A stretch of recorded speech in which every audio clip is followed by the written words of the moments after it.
1000 ஆண்டுகள் பழமையான மரபுகள் இன்று விஞ்ஞானம் மூலம் மறுபடியும் உயிர் பெறுகின்றன. ஒவ்வொரு பூஜையும் ஒவ்வொரு மந்திரமும் உடலுக்கும் மனதுக்கும் மறைந்திருக்கும் சக்தி கொண்டவை.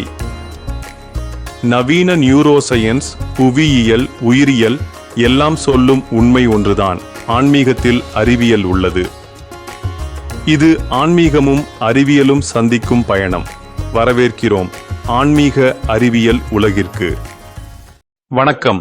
தேவ பூமிக்கு உங்களை அன்புடன் வரவேற்கிறோம். சுவையை தாண்டி ஒரு ஆசீர்வாதமாக உணரப்படும் ஒரு சுவையை கற்பனை செய்து பாருங்கள். தென்னிந்தியாவின் காலத்தால் அழியாத நிலப்பரப்புகளில் கோயில்கள் பக்தியின் புனித மையங்களாக நிற்கின்றன.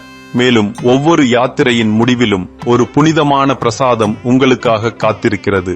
பிரசாதம். இந்த புனிதமான உணவு பெரும்பாலும் எளிமையானது என்றாலும் மறக்க முடியாதது. இது இந்து பாரம்பரியத்தின் அடித்தளமாக உள்ளது. ஆனால் பிரசாதம் என்பது வெறும் கோயில் உணவை விட மேலானது. இது ஒரு தெய்வீக பரிமாற்றம், கருணையின் சின்னம் மற்றும் நாம் ஆழமாக ஆராயவிருக்கும் பண்டைய ஊட்டச்சத்து, ஆற்றல் மற்றும் ஆயுர்வேத அறிவியலின் ஒரு மாபெரும் பாடம். தென்னிந்திய கோயில் பிரசாதத்தின் ஆழ்ந்த முக்கியத்துவத்தையும் அதன் ஆழமான இரகசியங்களையும் கண்டறியும் இந்த நீட்டிக்கப்பட்ட பயணத்தில் எங்களுடன் இணையுங்கள். பிரசாதம் என்ற வார்த்தையே சமஸ்கிருதத்திலிருந்து வந்தது. இதற்கு அருள் அல்லது கருணை என்று பொருள். இது தெய்வத்திற்கு செய்யப்படும் ஒரு படையல் அல்லது நைவேத்தியம்.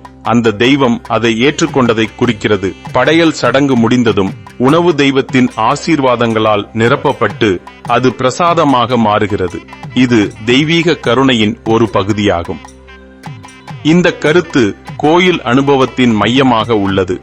பக்தர் தங்கள் சிறந்த அன்பை, சிறந்த பொருட்களை உணவின் வடிவில் நைவேத்தியம் படைக்கிறார். தெய்வம் பூஜை சடங்கு மூலம் அதை புனிதப்படுத்துகிறது. பின்னர் அதை பக்தர்களுக்கு திரும்ப அளிக்கிறது. பிரசாதம் ஆக பக்தியின் இந்த சக்தி வாய்ந்த சுழற்சி மனிதனுக்கும் இறைவனுக்கும் இடையிலான பிணைப்பை வலுப்படுத்துகிறது. பிரசாதம் உண்பது 2 மடங்கு செயலாகும். உடலை தூய்மைப்படுத்தும் ஒரு செயல் மற்றும் ஆத்மாவிற்கு பணிவு மற்றும் நன்றியுணர்வின் ஒரு செயல். நாம் உட்கொள்ளும் அனைத்தும் முதலில் ஒரு உயர் சக்திக்கு அர்ப்பணிக்கப்பட வேண்டும் என்ற வேத கொள்கையை இது உள்ளடக்கியது. ஒவ்வொரு உணவையும் ஒரு புனிதமான செயலாக ஆக்குகிறது. பிரசாதம் ஒரு சமையல் செயல்பாடு மட்டுமல்ல, அது ஒரு சடங்காகும். அதன் புனிதம் அதன் படைப்பின் நுணுக்கமான சடங்கு சார்ந்த செயல்முறையிலிருந்து தொடங்குகிறது. இது தென்னிந்தியா முழுவதும் மடப்பள்ளி அல்லது பொட்டு என்று அழைக்கப்படும் கோயில் சமையலறையில் நிகழ்கிறது. இந்த இடம் கருவறை போலவே புனிதமாக கருதப்படுகிறது. இந்த செயல்முறை கடுமையான காலங்காலமான விதிகளால் நிர்வகிக்கப்படுகிறது. இது முதன்மையாக நோக்கம் மற்றும் சுற்றுச்சூழலின் தூய்மை என்ற கொள்கையை சுற்றி வருகிறது. கட்டிடக்கலை தூய்மை. மடப்பள்ளி வெளிப்புற குறுக்கீடுகளை குறைவாக பெறும் வகையில் அமைந்துள்ளது. மேலும் இது பொருட்களுக்கான தனி நுழைவு புள்ளிகள் மற்றும் தயாரிக்கப்பட்ட உணவுகளுக்கான வெளியேறும் புள்ளிகளை கொண்டிருக்க வடிவமைக்கப்பட்டுள்ளது. இந்த கட்டடக்கலை பிரிப்பு சடங்கு சார்ந்த தூய்மையை பராமரிக்கிறது. சமைப்பவரின் மனநிலை. சமைப்பவர்கள் அதிக அளவிலான தனிப்பட்ட தூய்மையையும் ஒரு தியான மனநிலையையும் பராமரிக்க வேண்டும். சமைப்பவரின் அதிர்வுகளும் நோக்கமும் உணவுக்கும் கடத்தப்படும் என்று ஆழமாக நம்பப்படுகிறது. பக்தியால் நிறைந்த மனம் நேர்மறை ஆன்மீக ஆற்றலால் நிரப்பப்பட்ட உணவை உருவாக்குகிறது. ருசி பார்ப்பது இல்லை, ஆக்ரானம். தெய்வம் அதை ஏற்றுக்கொள்வதற்கு முன்பு சமையல்காரர் உணவை ஒருபோதும் ருசி பார்க்க மாட்டார். ருசி பார்ப்பது என்பது தெய்வம் ஏற்றுக்கொள்வதற்கு முன்பு அதை தனக்காக உரிமை கோர முயல்வதாகும். இது ஒரு நடைமுறை பலனையும் கொண்டுள்ளது. சமைப்பவர்கள் பரம்பரை அறிவு மற்றும் துல்லியமான அளவீடுகளை நம்பியிருக்க வேண்டிய கட்டாயத்தை இது ஏற்படுத்துகிறது. இதன் மூலம் அசல் செய்முறையின் நிலைத்தன்மையையும் தூய்மையையும் உறுதி செய்கிறது. கோயில் பிரசாதம் ஆயுர்வேத உணவு முறை கொள்கைகளின் சரியான செயலாக்கமாகும். இது சத்துவம், தூய்மை, சமநிலை மற்றும் நல்லிணக்கத்தின் நிலையை அடைவதை மையமாக கொண்டது. ஆயுர்வேதம் அனைத்து உணவுகளையும் 3 குணங்களின் அடிப்படையில் வகைப்படுத்துகிறது. சத்வம் தெளிவு, அமைதி, ஆற்றல் மற்றும் நீண்ட ஆயுளை ஊக்குவிக்கும் உணவு. உதாரணமாக தானியங்கள், பால், பழங்கள், தூய மசாலா பொருட்கள். கோயில் பிரசாதம் இயல்பாகவே சாத்வீகமானது. ராஜஸ் அதிகப்படியான தூண்டுதல், சூடான அல்லது காரமான உணவு, இது அமைதியின்மைக்கு வழிவகுக்கும். உதாரணமாக மிளகாய், அதிக காஃபின். தாமஸ் பழையது, கனமானது, பதப்படுத்தப்பட்டது அல்லது மந்தமானது, இது சோம்பலுக்கு வழிவகுக்கும். உதாரணமாக இறைச்சி, புளித்த உணவுகள், பொதுவாக வெங்காயம் மற்றும் பூண்டு. இது மிகவும் முக்கியமான விதிக்கு நம்மை இட்டுச் செல்கிறது: வெங்காயம் மற்றும் பூண்டை தவிர்ப்பது. அறிவியல் காரணம்: இந்த சக்தி வாய்ந்த பொருட்கள் தாமசிக் அல்லது ராஜசிக் என வகைப்படுத்தப்படுகின்றன. அவை உடலில் வெப்பத்தையும் மனக்கொந்தளிப்பையும் அதிகரிப்பதாக ஆயுர்வேதத்தில் அறியப்படுகின்றன. இது கோயில் வழிபாடு மற்றும் ஆன்மீக பயிற்சிக்கு தேவையான அமைதியான, மையப்படுத்தப்பட்ட மற்றும் தியான மனநிலைக்கு எதிரானது. ஊட்டச்சத்து சமநிலை: இந்த உணவுகள் நெய், ஊட்டச்சத்துக்கள் மற்றும் ஆற்றலை எடுத்துச் செல்பவர். வெல்லம், தாதுக்கள் கொண்ட சுத்திகரிக்கப்படாத சர்க்கரை மற்றும் எளிய தானியங்கள் ஆகியவற்றை பயன்படுத்தி சரியாக சமநிலைப்படுத்தப்படுகின்றன. இந்த கலவை சுத்திகரிக்கப்பட்ட உணவுகளின் வேகமான ஏற்ற இறக்கங்கள் இல்லாமல் நீடித்த, சுத்தமான ஆற்றலை வழங்குகிறது. மேலும் தீர்த்தம் தயாரிப்பில் பயன்படுத்தப்படும் பொருட்களை கவனியுங்கள். பெரும்பாலும் இஞ்சி, ஏலக்காய், கிராம்பு மற்றும் துளசி ஆகியவற்றின் கலவையாகும். இது ஒவ்வொரு பக்தருக்கும் வழங்கப்படும் ஒரு சக்தி வாய்ந்த, ஏற்கனவே தயாரிக்கப்பட்ட செரிமான உதவி மற்றும் நுண்ணுயிர் எதிர்ப்பு மருந்தாகும். இது ஒரு பண்டைய, பெரிய அளவிலான நடைமுறை பொது சுகாதார நடவடிக்கையாகும். சாத்வீக உணவின் நோக்கம் அமைதியான மற்றும் மையப்படுத்தப்பட்ட மனதை வளர்ப்பது, ஆழமான ஆன்மீக அனுபவத்திற்கு உதவுகிறது. தென்னிந்தியாவின் மாறுபட்ட சமையல் நிலப்பரப்பு பல்வேறு கோயில்களில் வழங்கப்படும் பிரசாதத்தின் பரந்த வரிசையில் பிரதிபலிக்கிறது. ஒவ்வொரு உணவும் உள்ளூர் காலநிலை மற்றும் தெய்வத்திற்கு ஏற்றவாறு சமையல் பொறியியலின் ஒரு தலைசிறந்த படைப்பாகும். திருப்பதி லட்டு உலகளவில் பிரபலமாக இருந்தாலும் அதன் அளவும் அடர்த்தியும் அதிக கலோரிகள் கொண்ட நீண்ட கால ஆற்றல் மூலமாக உள்ளது.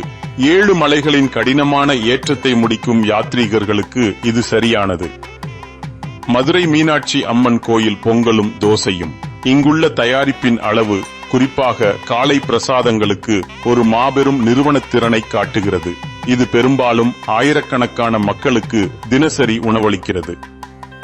கேரளாவின் அம்பலப்புழா பாயசம் சுத்திகரிக்கப்படாத சர்க்கரையுடன் சமைக்கப்பட்ட ஒரு மென்மையான பால் அரிசி கஞ்சி. இது ஒரு தனித்துவமான செம்பழுப்பு நிறத்தை அடையும் வரை சமைக்கப்படுகிறது. இந்த இனிமையான, குளிர்ச்சியான தயாரிப்பு கேரளாவின் ஈரப்பதமான வெப்பமண்டல காலநிலைக்கு ஒரு சிறந்த எதிர்ப்பாகும். தமிழ்நாட்டின் புளியோதரை அரிசியின் புளிப்பான, காரமான ஆனால் சமநிலையான தயாரிப்பு. மஞ்சள், கடுகு மற்றும் பெருங்காயம் ஆகியவை பெருமளவில் பயன்படுத்தப்படுவதால் இது வியக்கத்தக்க வகையில் கெட்டுப்போகாமல் நீண்ட நேரம் இருக்கும். இது பெரிய தொகுதிகளுக்கும் நீண்ட விநியோக நேரங்களுக்கும் ஒரு நடைமுறை தேவையாகும். அதன் சுவை உடனடியாக புத்துணர்ச்சி அளிக்கும் மற்றும் செரிமான தீயை, அக்னி தூண்டும் வகையிலும் வடிவமைக்கப்பட்டுள்ளது. இந்த உணவுகள் சீரற்றவை அல்ல, அவை பாதுகாக்கப்படுகின்றன. பெரும்பாலும் கோயில் கல்வெட்டுகள் அல்லது வாய்வழி மரபுகளில் ஆவணப்படுத்தப்பட்ட இந்த சமையல் குறிப்புகள் அவற்றின் தூய்மை, நம்பகத்தன்மை மற்றும் ஊட்டச்சத்து செயல்திறன் பல நூற்றாண்டுகளாக பராமரிக்கப்படுவதை உறுதி செய்கின்றன. கோயிலின் கற்ப கிரகம் மிகவும் சக்தி வாய்ந்த ஆன்மீக முடிச்சாகும். இங்குள்ள மூர்த்தி பெரும்பாலும் சக்தி வாய்ந்த வேத மந்திரங்களால் புனிதப்படுத்தப்படுகிறது. இது முழு இடத்தையும் ஒரு துடிப்பான ஆற்றல் மண்டலமாக ஆக்குகிறது. பூஜை சடங்கின் போது உணவு வேண்டுமென்றே இந்த உயர் ஆற்றல் சூழலில் வைக்கப்படுகிறது. இது அந்த மையப்படுத்தப்பட்ட ஆற்றலையும், மந்திரங்களின் ஒளிகளையும், விளக்குகளின் ஒளியையும், தூபத்தின் நறுமணத்தையும் உறிஞ்சுகிறது. பக்தர் இந்த பிரசாதத்தை உட்கொள்ளும் போது அவர்கள் அடிப்படையில் அந்த நேர்மறை, குணப்படுத்தும் ஆற்றலை தங்கள் சொந்த உடல் மற்றும் நுட்பமான உடல்களில் ஒருங்கிணைக்கிறார்கள். இது கோயிலின் கூட்டு ஆன்மீக சக்தியின் ஒரு சிறிய அளவாகும். சமூக நல்லிணக்கம்.